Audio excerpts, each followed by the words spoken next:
Emmanuelle Béard, une mère engagée et attentive à 61 ans, Emmanuelle Béard mène sa plus belle mission, celle de mère. L'actrice, inoubliable dans Manon des Sources, est à la tête d'une tribu de 3 enfants au parcours différent, mais tous unis par l'amour de leur maman.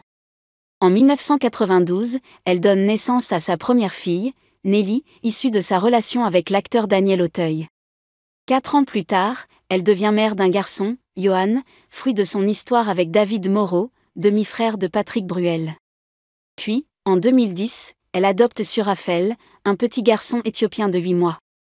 Très investie dans son rôle de mère, Emmanuelle confie aujourd'hui ses inquiétudes face à l'avenir, notamment pour son plus jeune fils. « J'ai un fils de 15 ans, qu'est-ce que je lui dis de ce chaos ?» confiait-elle récemment dans une interview au magazine Elle, évoquant les crises géopolitiques qui secouent le monde. Si ses aînés ont déjà pris leur envol, elle ressent une forte responsabilité envers Surafel, en quête de repères. Malgré les années et les chemins de vie différents, Emmanuelle tient à préserver des liens solides avec chacun de ses enfants.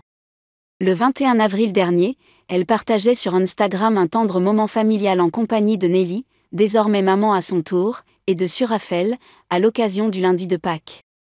Un cliché légendé simplement « Family Time », symbole de leur complicité. Mais un visage manquait à l'image, celui de Johan. Absent lors de cette réunion, il a néanmoins fait une apparition sur les réseaux sociaux de sa mère le 3 mai, dans une story.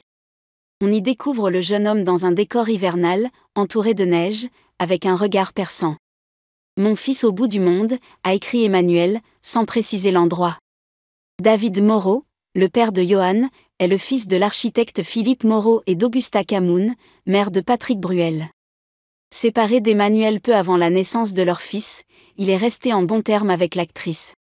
En 2016, elle avait même fait appel à lui pour la production d'un album hommage à son père, Guy Béard, disparu l'année précédente. Une preuve que l'amour, même transformé, peut perdurer dans la bienveillance.